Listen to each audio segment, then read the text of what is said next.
In 1982, Lionel Richie read a review that said, "What's a guy like Lionel Richie doing in a funk band like the Commodores?" He put the magazine down. He sat with the question for a long time, because the answer, the true answer, was that he didn't belong there anymore. And the hardest thing he would ever have to do was walk into a room with the four men who had been his brothers since 1968 and tell them so. The Commodores had not begun as a professional enterprise. They had begun as something more fundamental than that, as the specific bond that forms between young people who find each other in the particular circumstances of a shared beginning, who recognize in each other something that makes the ordinary business of being young and uncertain in the world feel less uncertain. They had met at Tuskegee Institute in 1968, most of them freshmen, most of them carrying instruments and ambitions that had not yet found the context they needed to become something real. The campus of Tuskegee Institute was, as Lionel Richie knew better than most of them, a particular kind of place, a historically black university that had been built from nothing by Booker T. Washington and that had become, over the decades since its founding, one of the most significant educational institutions in black American life. A place where the assumption that its students were capable of extraordinary things was so thoroughly built into the environment that it functioned as a kind of baseline rather than an aspiration. They had picked their name by opening a dictionary and running a finger down the page, had landed on Commodores, had noted with relief and laughter that they had nearly become the Commodes, and had decided that Commodores was good enough and more than good enough. They began playing fraternity parties and campus events, the specific apprenticeship of young musicians who are still learning what they can do by doing it in front of people who have not yet decided whether they are good enough to be worth listening to. They won the freshman talent contest. They played wherever they could be paid to play. They developed the particular quality of a group that has been in rooms together long enough to know each other's instincts, to anticipate what the person beside them is about to do before they do it, to build around each other's tendencies in the specific way that musical partnership produces when it has had enough time to settle into something deeper than coordination. The break came in 1970, when they were invited to open for the Jackson 5 on a series of dates, the same tour on which a 22-year-old Lionel Richie would find a 12-year-old Michael Jackson crying in a dressing room in Baltimore and sit beside him until he was ready to go on stage. The exposure that came from being on the same stages as the Jackson 5 attracted the attention of Motown, and in 1972, the Commodores signed with the label that had defined what black popular music was for a decade, and that was, by the early 1970s, preparing to define what it would be for the decade to come. They were on their way. They did not yet know where the way would take them, but they were on it, together, with the specific mutual trust of people who have been building something together long enough to know that what they have is real. What they built across the years that followed was something that required each of them to be fully present, not as interchangeable components of a band machine, but as specific people with specific contributions whose individuality was not dissolved by the collective identity, but enhanced by it. Walter Orange behind the drum kit, bringing the physical authority of someone who has been keeping time since before he could explain what keeping time meant. William King on trumpet, the organizational intelligence of the group, the one who understood that music was also logistics and that logistics required someone to be paying attention to them. Milan Williams on keyboards, whose playing had a quality of conversation in it, of someone saying something in the language of notes that he could not find another language for. Thomas McClary on guitar, the Tuskegee native whose roots in the same campus soil as Lionel gave their friendship a specific texture of shared origin, of two people who had grown up breathing the same air before they knew they would spend the next decade and a half breathing it together on stages around the world. And Lionel, the voice and the songwriter, the one who had heard his father toast his mother at a family dinner and gone home that night and found the music that the toast had been reaching for, producing 3 Times a Lady, the Commodore's first #1 on the Billboard Hot 100, the song that proved that a funk band from Tuskegee could reach the people who had not yet heard of them by giving them something that spoke directly to what they already knew. The one who wrote Easy with the specific understanding of someone who has been in enough difficult relationships to know what the desire for ease actually means. The one who wrote Still and Sail On and the catalog of Commodore's ballads that had carried the band from the funk foundation of their early years into something that crossed every genre boundary the industry had constructed and reached people who had never heard of the Commodores before they heard the songs, and who, having heard the songs, could not imagine not knowing who made them. The trouble with being the one who writes the songs is that the songs carry your name even when they don't. Lady for Kenny Rogers had Lionel Richie's name on it, had his voice in the production of it, his melodic fingerprint, his specific understanding of what a country ballad needed to do and how it needed to do it, the instinct for directness that had produced 3 Times a Lady applied to a different artist in a different genre with the same result, which was a #1 hit that crossed every boundary the industry had tried to enforce between country and pop and R&B. Endless Love with Diana Ross had his name on it, his melody, his lyrics, the 3:30 in the morning session in Reno that had produced, in 90 minutes of half-asleep collaboration between 2 people who had no business being in a studio at that hour in that city, what Billboard would eventually call the greatest duet of all time. These songs existed outside the Commodores, were heard by people who did not think of Lionel as a Commodore, but as something else, as a songwriter and a producer and a solo voice whose gifts were not confined to the specific context of the band that had been his home for 14 years. The review that changed everything was not unusual in any particular way. It was the kind of thing that music criticism produces regularly. The observation that seems, in the moment of its making, like simple description, and that lands on its subject with the specific force of something that has named a truth that the subject had been circling without being able to say. What's a guy like Lionel Richie doing in a funk band like the Commodores? The question was meant as a compliment in the way that such questions are always meant as compliments, as an acknowledgement that the person being asked about had outgrown their context, that their gifts had exceeded the frame that originally contained them. It was not hostile. It was not even particularly unfair.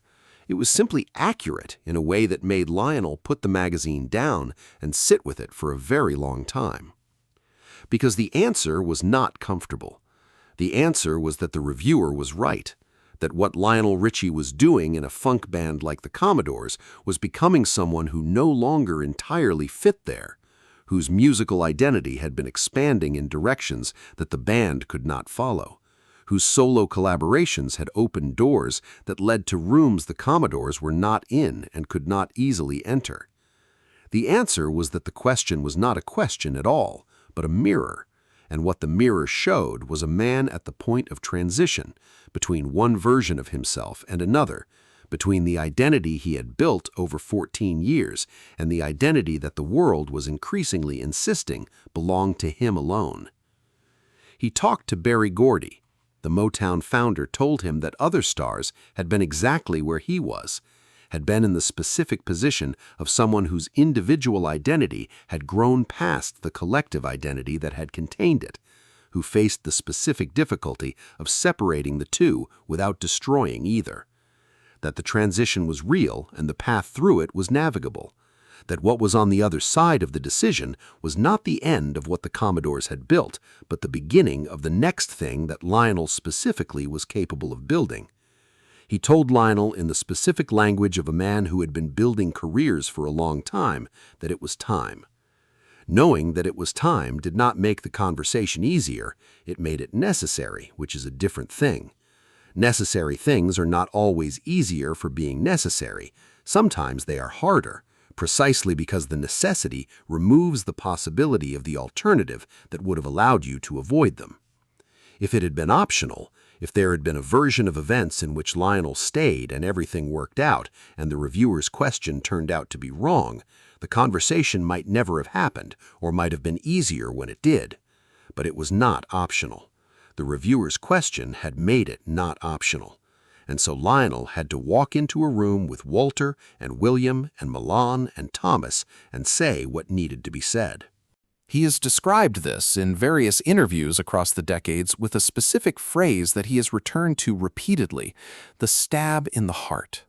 He uses this phrase not to describe what his bandmates did to him, not to place blame or express resentment, but to describe what the situation itself required him to do, to take something real and irreplaceable and change its shape in a way that could not be undone. The stab in the heart was not something done to him, it was something the moment required, and the requiring of it was what made it feel like a wound rather than a decision. They knew. This is the part of the story that Lionel has returned to most consistently. The fact that when he said what he had to say, the people he said it to already knew. They had been watching the same events he had been watching. They had read the same review. They had seen the Lady recording and the Endless Love recording and the solo album that Motown was preparing and all the accumulated evidence of a gravitational force pulling their lead singer in a direction that the band could not follow. They had known before he said it, or they had known at the same time he knew, or they had known and had not wanted to be the ones to say it and had been waiting for him to say it instead. When he said it, there was no surprise in the room. There was something else, the specific sorrow of people who have been waiting for an ending they already knew was coming and find, when it arrives, that knowing it was coming did not make it smaller or easier or less true. He said he didn't want to go. He meant it. This is the part of the story that Lionel has insisted on, that the decision was right and the career that followed was everything he had hoped it would be and more, and also that he did not want to leave. Wanting to leave and needing to leave were two entirely different things that happened in 1982 to point in the same direction. He had spent 14 years with these men. He had been on every continent with them, in every kind of room, through every kind of experience that the music industry produces for the people who inhabit it. The bad shows and the great shows, the recording sessions that produced nothing and the ones that produced Easy and 3 Times a Lady and Still and Sail On. The long flights and the longer waits and the specific texture of shared time that accumulates over 14 years into something that does not have a precise name, but that feels, when you're inside it, like the most ordinary and the most irreplaceable thing in your life simultaneously. The Commodores released Night Shift in 1985, the tribute to Marvin Gaye and Jackie Wilson that won them their first Grammy Award and demonstrated that the band had resources that Lionel's departure had not exhausted, that what they had built together had left something behind that could continue to produce music of genuine significance. They have never broken up. They have continued to perform and record across the 4 decades since Lionel left, with changing lineups and changing circumstances, but with the essential persistence of something that began in a talent contest at Tuskegee Institute and has not yet found a reason to stop. They have not been inducted into the Rock and Roll Hall of Fame. This is something that has perplexed their members across the years, the sense that what they built and what they contributed to American popular music has not received a specific formal acknowledgement that the work deserves. Lionel Richie, who has been inducted into the Rock and Roll Hall of Fame as a solo artist, has said that the Commodores deserve to be there. He has said this with the specific emphasis of someone who understands that the career that was built on top of the Commodore's foundation was built on top of it, not instead of it.